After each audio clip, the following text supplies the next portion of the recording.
देखिए, अगर मैं जो मेरे विपक्ष में, जो मेरे विरोध में, मैं तो सभी को मानता हूं, और वो एक ही पार्टी के विभाजन को लेकर चार हिस्से हुए हैं। कांग्रेस एक जगह है और भाजपा चार जगह से लड़ रही है। भाजपा के पास बंटवारा हो चुका है। भाजपा की वोट चार हिस्सों में बंट चुकी है और कांग्रेस की जितनी वोट थी उससे ज़्यादा वोट इन 5 सालों में और मतलब ज़्यादा बढ़ेगी। ये मतलब मुझे भी विश्वास है, और जनता अब मुझे एक प्रतिनिधि के माध्यम से नहीं मानती।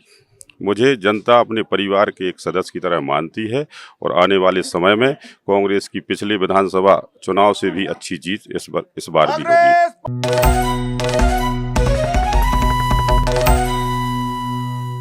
नो फिकर के कार्यक्रम हम क्यों ना पूछे में आप सभी का स्वागत है। और हमारे साथ हैं बंडा विधायक तरवर सिंह लोधी जी। आज जनसंपर्क करते हुए बराम में हमारे साथ हैं, और आज हम इनसे जानेंगे कि किस प्रकार का जनसंपर्क चल रहा है और किस प्रकार के कार्यों के विषय में हम उनसे ही बात करेंगे जनता के बीच में।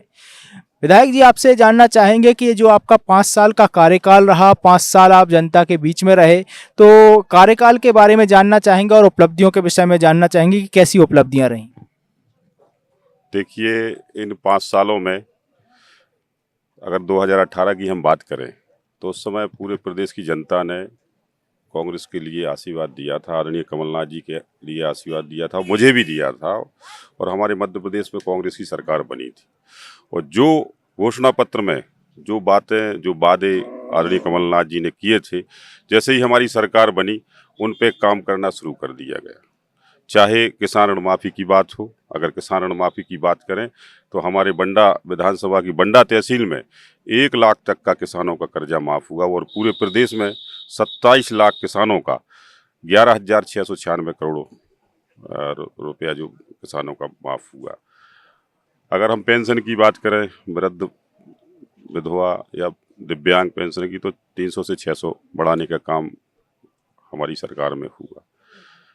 किसानों के लिए अगर हम 1 हार्स पावर से 10 हार्स पावर पंप की बात कहें तो उसका आधा बिल करने का काम कांग्रेस की सरकार में हुआ था। बच्चियों की शादी में 25,000 से, जो कि भारतीय जनता पार्टी 25,000 का सामान देती थी, जबकि वो होता था 10-12 हज़ार का, उसे आदरणीय कमलनाथ जी ने 51,000 नगद राशि बच्चियों के खाते में डालना शुरू किया था।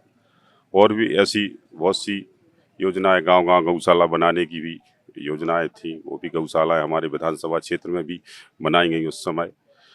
लेकिन भारतीय जनता पार्टी को ये लग रहा था कि ये सरकार अगर 5 साल चल गई, किसानों का कर्जा माफ हो गया, बेरोजगारों को रोजगार मिल गया,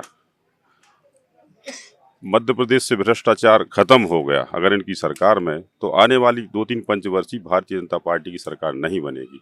तो इन्होंने आलोकतांत्रिक नीति से हमारी पूर्ण बहुमत से बनी हुई सरकार को इन लोगों ने गिरा दिया, और जो 18 वर्ष में ये लोग नहीं कर पाए वो मात्र 15 महीने में कांग्रेस की सरकार आदरणीय कमलनाथ जी ने करके दिखा दिया। अगर हम बंडा विधानसभा की आप उपलब्धियों की बात कर रहे हैं तो उस समय बहुत से ऐसे ग्राम थे जहां मुख्य मार्ग तक पहुंचने के लिए पक्की सड़क नहीं थी।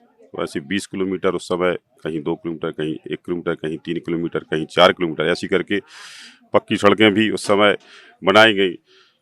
कम से कम 55 ग्राम ऐसे थे जो जल जीवन मिशन से वंचित थे, मतलब वहाँ पर न पानी की टंकी न नल जल योजना थी। तो ऐसे 55 ग्रामों में पेयजल की व्यवस्था, टंकी, जो जलावर्धन योजना कहते हैं इसको, ये उस समय 1.5 साल की सरकार में हमारे विधानसभा क्षेत्र में हुआ। साथ ही साथ में भले में विपक्ष में रहा फिर, तो एक 50 बिस्तरीय हॉस्पिटल हमारे बंडा में, वो भी मैंने स्वीकृत कराई, और जिसका काम अभी चल रहा है। बहुत से ऐसे विधानसभा क्षेत्र की जनता व्यक्तिगत जो कुछ ऐसी समस्याएं थी उनका भी निराकरण करने का काम मैंने इन 5 सालों में किया है। और साथ ही साथ में जितना समय मैंने विधानसभा क्षेत्र की जनता के लिए दिया है, शायद ही किसी ने आज तक बंडा विधानसभा में, बंडा में बैठ के, कार्यालय में बैठ के और जनसंपर्क के माध्यम से क्षेत्र में जाके आज तक किसी भी प्रतिनिधि ने नहीं दिया होगा। और अगर हम 2023 की बात करें तो 2023 में जो 17 नवंबर में वोटिंग होने जा रही है, तो इसके चलते जो हम लोग संपर्क कर रहे हैं, हम जिस भी गांव में जाते हैं तो हर एक घर पहुंचने का हमारा और हमारे कार्यकर्ताओं का काम रहता है। हम जनता के बीच में जाते हैं, हर घर परिवार के बीच में जाते हैं, माता बहनों से मिलते हैं। जो भी आने वाले समय में जो हमारी घोषणा पत्र में, जो वचन पत्र में जो योजनाएं हैं, जो बच्चों से संबंधित जो हम अभी प्रियंका गांधी ने जो घोषणा करी है कि पहली से 8वीं तक के बच्चियों को कम से कम प्रति माह 500 रुपये देने का जो काम किया जाएगा अगर कांग्रेस की सरकार बनी। 8वीं से 10वीं तक 1000 और 11वीं से 12वीं 1500 रुपये, और महिलाओं के लिए प्रति माह 1500 रुपये देने का काम किया जाएगा। गैस सिलेंडर 500 रुपये, और किसानों के लिए 2 लाख का कर्जा तो माफ फिर से होना ही है। साथ ही साथ में 1 हार्स पावर से 5 हार्स पावर तक के पंप का बिल्कुल माफ रहेगा, और 100 यूनिट बिजली फ्री, 200 यूनिट पर आधा पैसा लगेगा। साथ ही साथ में किसानों का जो गेहूं, जिसका समर्थन मूल्य शायद अभी 2000 के लगभग रहता है, उसे बढ़ाकर हमारी कांग्रेस की सरकार में 2600 रुपये कर दिया जाएगा। धान का समर्थन मूल्य है जो 2500 रुपये कर दिया जाएगा। साथ में और बहुत सी ऐसी 100 पॉइंट हैं जो कि हमारे कांग्रेस पार्टी के घोषणा पत्र में रखे गए हैं। और मैं इन 5 सालों में अगर मैं कहूं और मेरे विधानसभा क्षेत्र की जनता कहे, तो अब एक मतदाता और एक प्रत्याशी का या विधायक का संबंध नहीं रहा, बल्कि एक परिवार के सदस्य जैसा मेरे विधानसभा क्षेत्र की जनता से संबंध बन चुका है। और पिछली बार भी मेरे विधानसभा क्षेत्र की जनता ने मेरे समर्थन में चुनाव लड़ा था, और इस बार भी मेरे साथ पूरे विधानसभा क्षेत्र की जनता भाजपा से चुनाव लड़ रही है। तो इस बार जैसे कि आपके सामने भाजपा से प्रत्याशी हैं, आम आदमी पार्टी से प्रत्याशी हैं, बहुजन समाज पार्टी से, समाजवादी पार्टी से, तो किसे ज़्यादा कठिन मान रहे हैं, किस प्रतिद्वंदी को ज़्यादा टफ मान रहे हैं आप? देखिए, अगर मैं जो मेरे विपक्ष में, जो मेरे विरोध में, मैं तो सभी को मानता हूं, और वो एक ही पार्टी के विभाजन को लेकर 4 हिस्से हुए हैं। कांग्रेस एक जगह है और भाजपा 4 जगह से लड़ रही है। भाजपा के पास बंटवारा हो चुका है, भाजपा की वोट 4 हिस्सों में बंट चुकी है, और कांग्रेस की जितनी वोट थी उससे ज़्यादा वोट इन 5 सालों में और मतलब ज़्यादा बढ़ेगी, ये मतलब मुझे भी विश्वास है। और जनता अब मुझे एक प्रतिनिधि के माध्यम से नहीं मानती, मुझे जनता अपने परिवार के एक सदस्य की तरह मानती है। और आने वाले समय में कांग्रेस की पिछले विधानसभा चुनाव से भी अच्छी जीत इस बार भी होगी।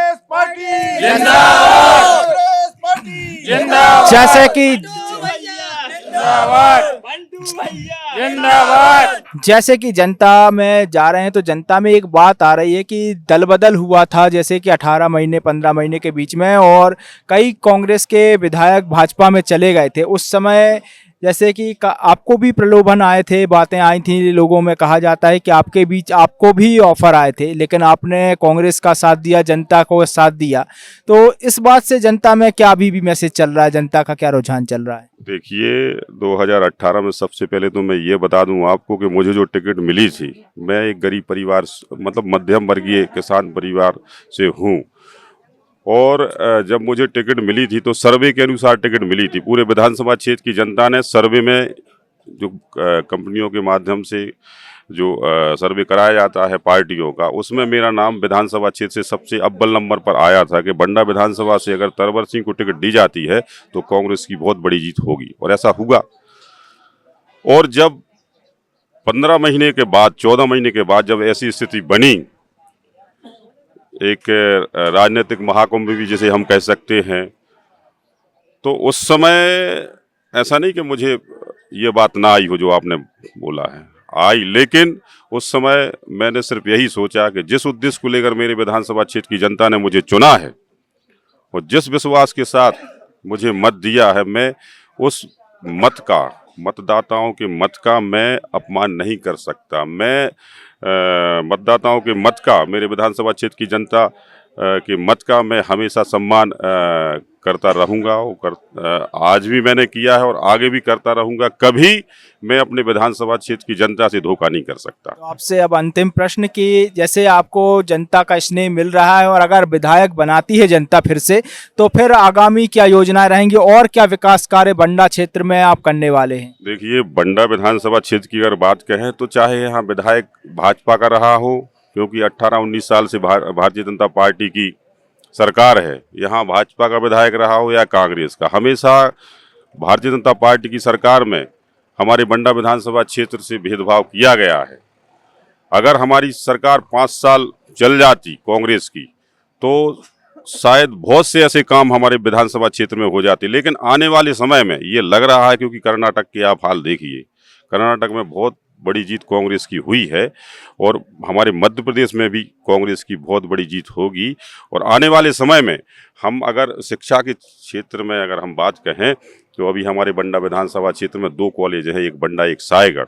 हमारा एक मुद्दा भी है और एक एजेंडा भी है और ये हमारा प्रयास भी है कि आने वाले समय में हमारी कांग्रेस की सरकार बनेगी तो एक बरा और कनुआ के बीच में एक कॉलेज बनाई जाएगी, दूसरी हमारे बराइठा में।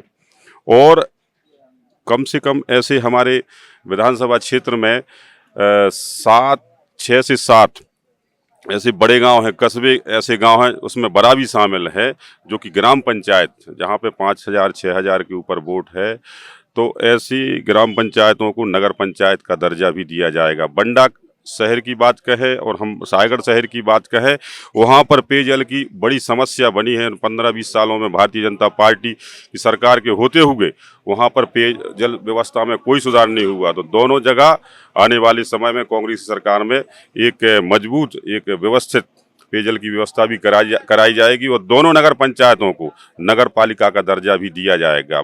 बंडा बृहत परियोजना जो कि हमारे उल्दन ग्राम के पास बनाई जा रही है, उससे बहुत से ग्राम ऐसे हैं जो सींच के लिए, किसानों की खेती की सींच के लिए उन्हें उसमें नहीं लिया गया है। तो आने वाले समय में हमारी कांग्रेस की सरकार बनेगी तो उन ग्रामों को भी बंडा बृहत परियोजना में जोड़ा जाएगा।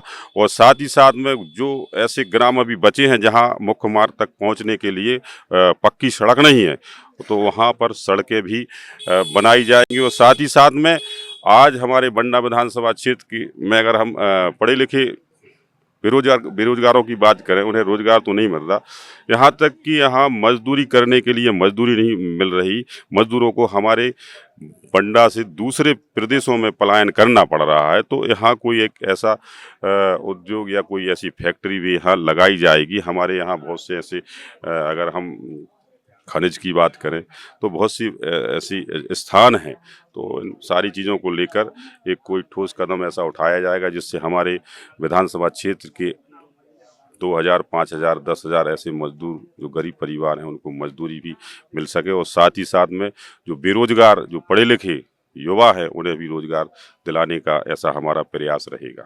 तो हमारे कार्यक्रम के लिए समय देने के लिए धन्यवाद। जैसे कि आपने बात कही और आपके जैसे जनता का रुझान सामने आ रहा है, लगातार आप जनता के बीच में हैं और एक स्ट्रॉन्ग कैंडिडेट के रूप में आप सामने भी आए हैं और आप उस समय भी जनता के साथ थे जब दल बदल हुआ। तो ये भी कहा जा रहा है जनता के द्वारा कि कांग्रेस की सरकार आने पे अब बंटू भैया विधायक नहीं अब मंत्री बनेंगे।